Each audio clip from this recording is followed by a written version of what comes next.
770 Crawford Place, Niagara Falls. September 8, 1941. Dear Margie, I hope you got my telegram okay. Sorry I was unable to come over, but we didn't receive our checks until today, so that practically left me twiddling my thumbs.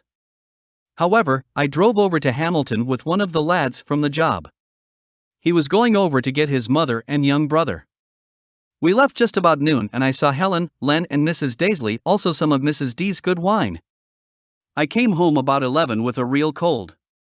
It was all I could do to keep on the job today. I am going to get some dope at the drugstore and see if I can knock it out of me. I meant to go over to Eleanor's this weekend, but slept all Saturday evening until it was too late. However, my intentions were good. Well, darling, I will be over this weekend, or know the reason why not. I kept thinking of you all day yesterday and wondered what you were doing.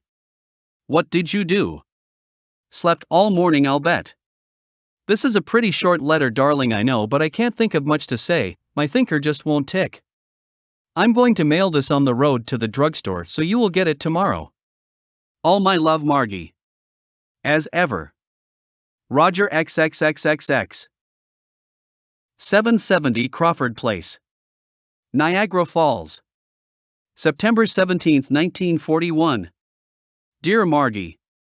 Sorry dear, I didn't write earlier in the week.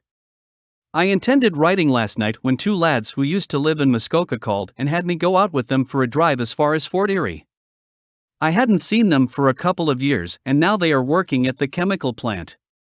Funny, but it seems no matter where I go, I am always running into someone I know. Well, darling, the job is getting pretty short, but we are still hanging on. The bosses seem to be deliberately holding us back from finishing up the final forms. I didn't do enough work today or all week for a fact to earn my salt. Of course I'm kicking, oh yeah. I had a nice trip home Sunday and rode with the superintendent of the Carter Young Contractors. His wife is in the Toronto hospital and he is a gas saver. We had to transfer to the American bus at St. Kitts, arriving here about 12:30. Well, Marg, there isn't much news to give you. I don't know about this weekend, as payday is on the Monday, which makes it bad for a badly bent guy in love with the swellest girl in the whole world, and I'll slug the guy what says it ain't so.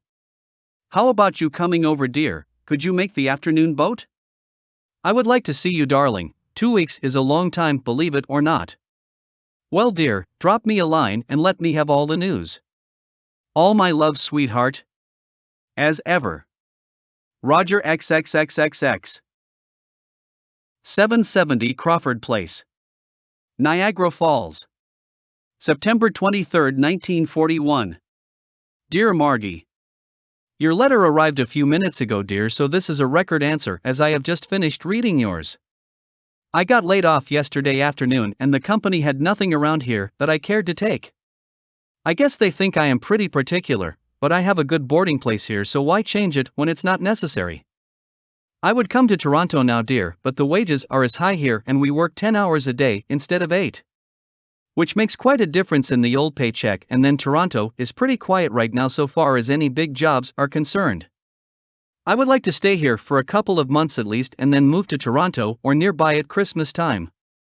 I have been busy this morning filing saws and sharpening tools, they were in terrible shape. I have a couple of places to go this afternoon and see if I can start working in the morning. I might come over and see Eleanor if I can rake up the time, but business first. Do you think you could come over this weekend, dear? The fare is on me, that was understood, but I couldn't very well argue when you phoned as Scotty and Paul were eating and sure razzied me. What do you say, darling?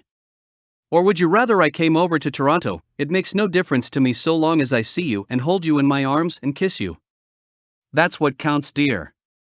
Scotty, Paul, and I went to the show last night.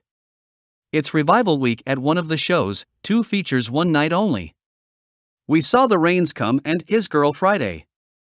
I saw the first picture some time ago in Kirkland, I think, but enjoyed seeing it again. Sunday, I was to go with the lads, but Bill Tuff phoned me and wanted me to go to Fort Erie to see the Cockridge lads.